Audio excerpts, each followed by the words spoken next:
Alors, sur la prescription sport sur ordonnance, c'est acté, c'est-à-dire que maintenant, ça doit être fait depuis 2-3 ans maintenant.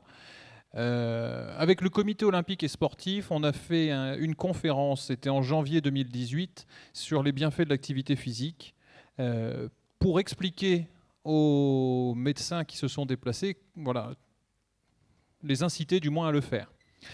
Euh, Disons que ça n'a pas beaucoup bougé.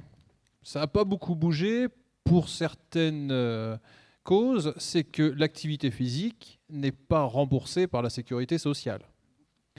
Il faut à ce moment-là se tourner vers sa mutuelle, qui, elle, peut prendre en charge. Certains assureurs prennent en charge. Et du coup, je vais secouer ma casquette du comité olympique et sportif départemental du Cher. C'est qu'il y a aussi des subventions qui peuvent être données par ce genre d'association. Dans le hall, vous avez des mutuelles et un stand du comité olympique. Donc, il peut y avoir une prise en charge sous forme de subvention qui peut permettre la mise en place d'activités physiques. La prescription, pour revenir à ce sujet-là, euh, nous on le réalise à Orthocentre, dans le service de médecine du sport. Euh, voilà, sous forme pluridisciplinaire, hein. Si les plus curieux sont allés voir, c'est assez compliqué ce qu'on demande à faire à un médecin traitant. Euh, Avec mon équipe, nous, sur Orthocentre, on passe à peu près 3 heures avec le patient pour savoir quel type d'activité physique on peut recommander. Alors tout à l'heure, on parlait de la notion de temps. Hein, si une consultation, on veut bien y accorder 15 minutes en cabinet de médecin traitant, je pense que si on demande 3 heures, c'est très compliqué. Hein, disons-le, c'est impossible. Nous, on peut le faire parce qu'on fait une hospitalisation du patient. Donc du coup, on peut avoir une infirmière, un kiné, un médecin du sport, un enseignant d'activité physique adaptée. Voilà, on a les moyens de le faire plus facilement. Euh, Aussi, pour répondre à cette question, le 16 novembre, le comité olympique organise à Saint-Amand-Montrond une conférence sur comment prescrire l'activité physique. Et donc, évidemment, moi j'expliquerai ce qui se passe en hospitalisation, mais on aura aussi des explications qui viendront du comité national olympique sur comment le faire en 10 ou 15 minutes, disons. Donc là, on pourra répondre à la question qui peut prescrire. Donc tous les médecins traitants, voilà, mais qui ont besoin de formation. Hein. Donc c'est pour ça qu'on fait cette conférence le 16 novembre à Saint-Amand. C'est pour expliquer un petit peu comment faire. Et puis après, qui rembourse? Eh ben, allez faire un tour vraiment dans le hall, allez voir le stand du comité olympique et les stands des mutuelles. Voilà, parce que là, il y a des prises en charge qui existent. Merci bien. Je pense que dans le cadre de l'éducation thérapeutique du patient, vous avez des ateliers d'activité physique, hein, n'est-ce pas, Jonas? Alors, ce qu'on fait, c'est dans le cadre global d'éducation thérapeutique, il y a d'abord un bilan éducatif pour essayer de voir les besoins du patient. Le patient, il peut nous dire, moi j'ai besoin de voir mon alimentation ou pratiquer une activité physique ou comment équilibrer ma glycémie, reconnaître mes traitements. Ceux qui choisissent l'activité physique, ils ont quelqu'un qui a été formé à l'activité physique adaptée et qui vient, c'est pas faire du sport, mais c'est pas faire du sport au sens de transpirer énormément, mais c'est faire ce que nous avons fait tout à l'heure, quelque chose de ludique, faire des mouvements qui sont très ludiques et puis qui génèrent du plaisir. Et ça, il faut que la personne soit formée et on a quelqu'un qui est un éducateur sportif qui le fait une fois par semaine à Vierzon. Justement, financé par... Oui. Oui, et puis il y a Caramel, il y a aussi le stand de Caramel, hein, Caramel avec qui on fait plein d'ateliers, hein, et qui, voilà justement, hein, Caramel, bon, pour ne citer que ça, mais c'est vrai qu'il y a de l'aquagym qui se fait, voilà, mais il y a plein d'activités, hein. Encore une fois, hein, profitez des stands, hein, qui sont là, ils attendent que ça, hein. Merci. Il y avait une autre question, oui, là. Oui, ma question donc, est-ce que le diabète peut contribuer au développement de certains cancers, par exemple?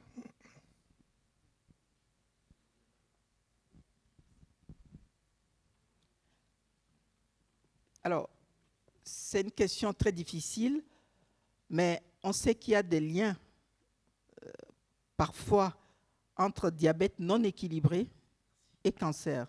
Ce qui n'est pas très bien, pour ne pas rentrer dans les détails, c'est l'hyperglycémie chronique. C'est ça qui est très mauvais. Parce que n'oubliez pas, les cellules cancéreuses se nourrissent aussi de sucre. Donc quand il y a un excès de sucre, c'est jamais très bon. Après, dans les détails des explications, on peut, mais c'est jamais bien un diabète non équilibré. Un diabète non équilibré à long terme, c'est pas très bon.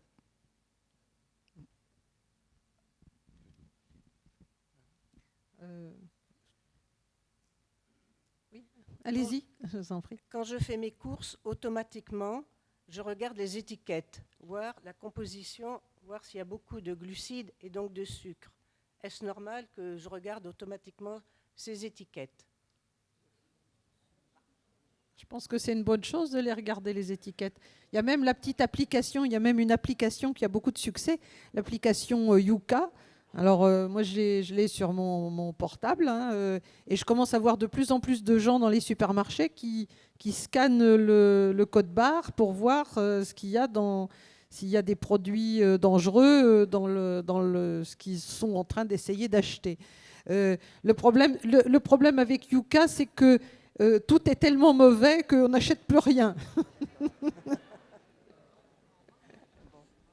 Peut-être si on demande l'avis de la gastronomie, c'est vrai que plus la liste est longue, est-ce que c'est bien si une liste d'ingrédients est très longue? Ça fait peur. Non, parce que d'abord, on ne sait pas trop ce que ça veut dire. Sur ça, quand on voit déjà les ingrédients, les colorants, on ne sait plus quoi acheter. Donc, il faut acheter du frais. Des légumes de saison. Il faut acheter des fraises au mois de janvier ou des haricots verts au mois de janvier. Il y a des légumes de saison. Mais ça, c'est une éducation. Hein. Il faut éduquer les gens. Je pense qu'il faut regarder les étiquettes, et puis justement, il faut avoir peur, et reposer le paquet, et puis aller acheter des légumes, et puis de la viande, et puis des choses fraîches, et puis des choses locales et de saison. Bien sûr, puis on a quand même des produits. Ce qu'il faut quand même. Donc c'est un petit peu de la négligence. Manger des fruits plutôt que de boire des jus de fruits. Hein, quand on voit le sucre qu'il y a dedans... Dans un litre de jus de pomme, même du bon jus de pomme pressé, enfin, etc., il y a quand même une dizaine de morceaux de sucre. Hein, parce que le jus de pomme, c'est naturellement sucré. Bon, donc, il vaut mieux manger des pommes. Vous aurez un aliment plus complet, avec des fibres. Ces trucs-là, ça doit être interdit. Nutella. Ah, c'est le pompon, là. Comment? C'est ça le problème. Ça donne soif, ça. D'autres questions? Oh, il y a plein de doigts qui se lèvent.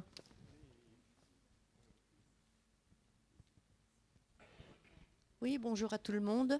Je voulais vous dire que pour conserver son oxygène, on peut faire du chant également. Et c'est moins difficile que du sport. Ça n'empêche pas de faire du sport, mais le chant, si vous tombez sur un bon professeur qui a les techniques de respiration, il n'y a plus de soucis quand on monte les marches. Hein. Et il y a aussi de très bonnes chorales dont les chefs de chœur connaissent les techniques de respiration. Et ça, ce serait peut-être à en faire part. Évidemment, la sécurité sociale ne rembourse pas. Hein. Et il est vrai que c'est très cher. Hein. Un prof particulier, c'est très cher. Mais bon, voilà, c'est comme ça. Hein. Voilà. Merci du conseil.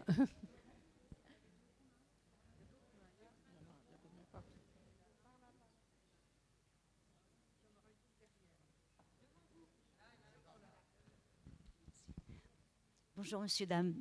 Est-ce qu'il y a un lien avec les corticoïdes et le diabète, s'il vous plaît?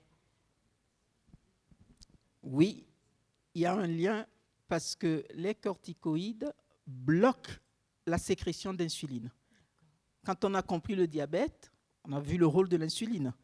Mais malheureusement, quand on prend des corticoïdes, ça bloque la sécrétion d'insuline et du coup, quelqu'un qui est sous corticoïdes a ses glycémies qui montent. C'est pour ça que lorsqu'on est sous corticoïdes, quand on n'est pas diabétique, on va demander à la personne de faire attention à la consommation de sucre, voire l'éviter. Et quand on est diabétique et qu'on est obligé de prendre des corticoïdes, il faut obligatoirement revoir le traitement et l'adapter. On renforce la plupart du temps le traitement chez un diabétique sous corticoïdes. Merci beaucoup. Séverine, dame en blanc, deuxième rang.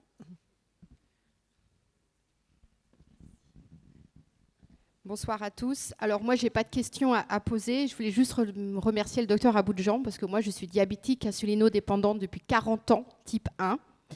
Et depuis ce début de mon état de diabétique, il y a eu beaucoup d'avancées.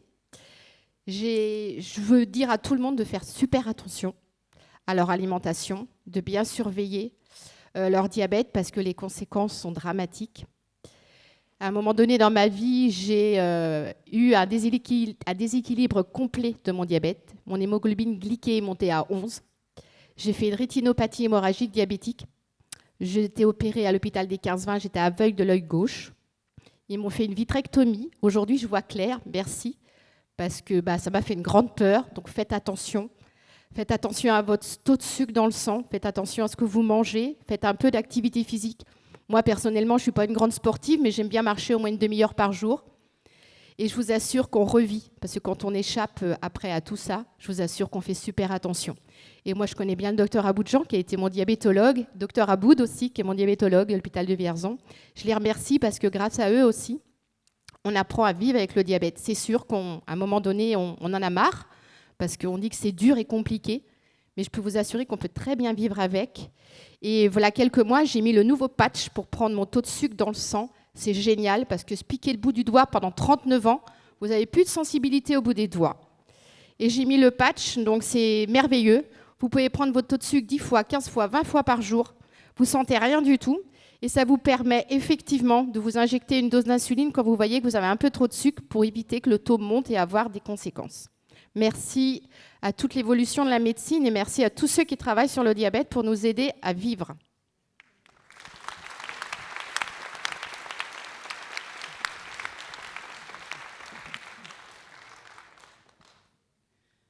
Je voulais juste apporter une petite précision par rapport aux capteurs. Les capteurs freestyle ou freestyle, ça mesure le sucre dans le liquide interstitiel. Ce n'est pas dans le sang, mais c'est un liquide dont la composition est très proche de celle du sang. Donc, ne soyez pas surpris quand on fait une glycémie capillaire et quand on fait son relevé de sucre dans le liquide interstitiel, les taux peuvent ne pas être les mêmes. Mais par contre, dans le liquide interstitiel, il y a une mesure continue. Donc, ça finit par s'équilibrer, on a une moyenne glycémique. Donc, le message, c'est ne comparez pas les deux résultats pour vous faire peur. Si vous avez choisi d'avoir le capteur, regardez que le taux du capteur. Parce qu'il y en a qui continuent à faire les glycémies en disant « Ah, c'est bizarre, je n'ai pas le même taux dans le sang qu'au niveau de mon capteur. » Faites attention à ça. Bonjour. Ma question concerne le docteur Aboudjan. Mais avant, je voudrais rebondir sur l'association Caramel.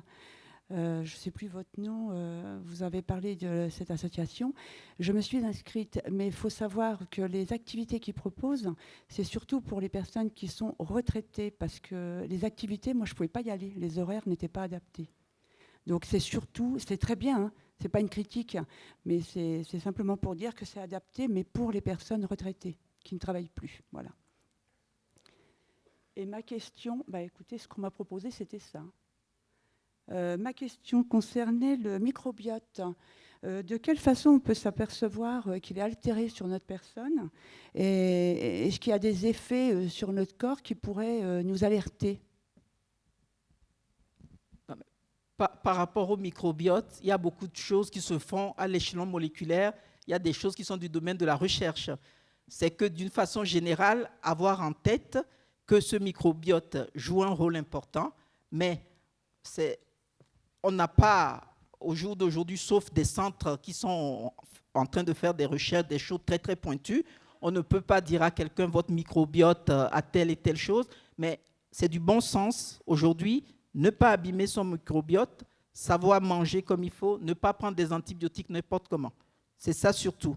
Parce que quand le microbiote est abîmé, il faut des centres très pointus pour aller voir ce qui se passe au niveau du microbiote. Tout le monde ne sait pas faire ça. Les effets, c'est que les maladies arrivent et donc après on se rend compte, quand il y a ces maladies, que c'est le microbiote qui était affecté depuis des années. Alors, autre chose, dans la région centre, dans le Cher, ce qui est important, c'est que tout ce qui se fait se complète. Tout ce qui peut se faire au niveau de l'éducation thérapeutique, au niveau de l'activité physique, tout se complète. Et chacun doit pouvoir trouver son compte. On a, par exemple, le Caramel, qui est un allié très, très solide, qui complète ce que nous faisons dans les petits centres à Vierzon, à Saint-Amand. Caramel est le pilier, mais Caramel fait plus que tous les autres parce qu'en matière d'activité physique, essentiellement, les horaires ne sont pas adaptés à tout le monde pour ce qui peut se faire sur Vierzon. Voilà. Mais voilà, ce n'est qu'un début aussi, et puis les choses peuvent s'améliorer avec le temps. Et puis, ce n'est pas encore ce qui se fait à Guillaume de Vary, c'est encore autre chose. Mais tout le monde doit pouvoir trouver son compte dans le Cher. Oui, pour l'activité physique, c'est vrai que pour rebondir là-dessus, n'hésitez pas justement à contacter le comité olympique. Si vous allez voir l'affiche, le comité olympique, c'est 1000 clubs dans le département du Cher. Évidemment, tous les clubs ne vous intéresseront peut-être pas, mais on pourra trouver autour de chez vous des activités dans une fédération. L'avantage, c'est que souvent, dans les fédérations, c'est des cours du soir qui se font avec une compatibilité d'horaire de travail. Donc n'hésitez pas surtout à les contacter. Et puis c'est pareil, si au niveau de Caramel, on vous dit que peut-être ça ne peut pas coller par rapport à vos horaires, demandez-leur s'ils connaissent d'autres structures qui pourraient proposer ça, que ce soit sous forme d'hospitalisation, mais aussi sous forme d'éducation thérapeutique, ou alors en structure associative dite fédérale, donc avec une fédération sportive. Tout à l'heure, mon collègue du CREPS expliquait aussi qu'il y a un projet de formation qui a démarré. Donc aujourd'hui, on forme des éducateurs sportifs à prendre en charge des diabétiques, mais également d'autres personnes qui pourraient avoir d'autres pathologies. Et je voudrais ajouter que, donc, vous savez, Madame Thur l'a expliqué, donc nous faisons donc notre colloque annuel, au mois d'octobre, et nous faisons au printemps un forum avec des ateliers, des stands. Et donc au printemps prochain, nous n'avons pas encore le lieu ni la date parce que c'est trop tôt, mais sur ce forum qui sera donc consacré au diabète, il y aura donc les associations qui pourront proposer des dépistages, peut-être des stands d'activité physique pour vous faire découvrir diverses activités et diverses, je dirais, des sports que vous ne connaissez peut-être pas, et puis peut-être aussi de la cuisine. Enfin, on pourra peut-être faire de la cuisine. Moi, j'avais une question, moi, justement, qui me tracasse un peu. Est-ce que tous les sucres, d'abord, tous les sucres ne sont pas identiques, puisqu'il y a le glucose, le fructose, enfin il y a le lactose, il y a un certain nombre de sucres. Je ne sais pas, est-ce qu'ils ont tous la même implication, je dirais, au niveau du diabète, et puis, je dirais, en termes de cuisine, justement, s'ils n'ont pas tous la même... Ils ne sont pas tous pareils. Ils ne sont pas tous pareils, on peut peut-être... Il y a une différence, mais alors là, je ne peux pas savoir les propriétés. Mais en fait, on peut peut-être remplacer les uns par les autres s'il y en a qui sont moins dangereux que d'autres. Je ne sais pas. C'est vrai qu'il y a une notion, c'est vrai qu'on ne parle plus de sucre rapide et sucre lent. Ça ne se fait plus de dire ça. Maintenant, on parle d'index glycémique. Alors, on demandera au docteur Abodjan, mais c'est vrai que tout à l'heure, on parlait de jus d'orange et de fruits entiers. Si on prend un fruit que l'on presse soi-même, il y a la même quantité de sucre dans les deux cas. Par contre, ce ne sera pas le même index glycémique. Voilà, pour en fait la structure, par exemple la structure d'une pomme, le fait de la mâcher, et ben en fait on va avoir une digestion qui va être plus lente, c'est-à-dire qu'on va absorber le sucre plus lentement. Donc l'index glycémique, en fait le taux de sucre dans le sang va monter plus lentement, alors qu'on parle du même fruit. On parle du même fruit, peut-être que le docteur Abodjian peut préciser sur le sujet, je ne sais pas, mais après, peut-être que d'un point de vue culinaire aussi, ce ne sera pas exactement pareil. Alors, ce qui se passe dans les hôpitaux, c'est que la plupart du temps, on a des diététiciennes qui nous aident pour aller dans les détails par rapport à ces sujets-là. Mais en effet, la notion d'index glycémique est très importante parce que l'absorption du sucre, quand elle est lente, ma glycémie, mon taux de sucre dans le sang, ne va pas monter très très vite. Ça va monter tout doucement. Donc, les aliments qui ont des index glycémiques assez bas, voilà, sont souvent préférables aux index glycémiques très élevés. C'est en fait le message. Et parfois, on peut manger certains fruits qui vont avoir un index glycémique très bas, hein, et d'autres qui ont un index glycémique très très élevé. Donc, on dit souvent aux diabétiques qu'il peut manger un fruit moyen par repas, à l'exception de certains fruits.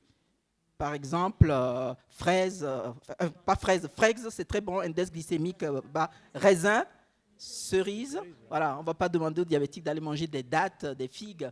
Là, c'est un index glycémique très, très élevé. Alors que la pomme, les fraises, tout ça ont des index glycémiques assez bas. Notamment si c'est associé aux fibres. En plus, quand c'est associé aux fibres. On ne va pas se priver de tout quand même. Hein. Non,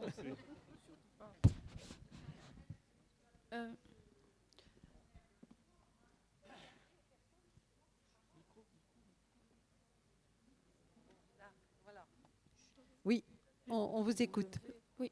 Allez-y. Bonjour à tous. J'avais une question au niveau de la corrélation entre la tension artérielle élevée et le diabète de type 2. Est-ce qu'il y en a une? J'ai beaucoup de questions. Hein. Alors, quand on prend en charge le diabétique de type 2, je crois que je l'ai dit un peu, mais peut-être trop vite, ce n'est pas qu'une histoire de glycémie. C'est une prise en charge tous azimuts. Parce qu'on sait que le diabétique de type 2, la plupart du temps, a un problème avec le cholestérol, a un problème avec la tension. Donc, beaucoup de diabétiques de type 2 sont en même temps hypertendus. Il y a déjà ça, mais puisque le diabète, l'hypertension et le cholestérol sont des facteurs de risque cardiovasculaire. C'est tout des choses qui abîment les artères. Donc, quand il y a un diabétique, on sait déjà que l'excès de sucre, ce n'est pas bon pour les artères. On va tout faire pour que la tension du diabétique ne monte pas. Parce que là, il va cumuler trop de risques. Un diabétique, on doit traiter énergiquement sa tension artérielle. Voilà, c'est de ça, parce que c'est des facteurs de risque cardiovasculaire, il ne faut pas qu'on les cumule. Donc, on est un peu plus incisif chez le diabétique hypertendu que chez le diabétique non hypertendu. Les chiffres qu'on exige ne sont pas les mêmes. Et c'est vrai que pour la pratique d'activité physique, si vous avez une hypertension, il faut bien entendu, votre médecin traitant sera au courant, mais votre éducateur sportif devra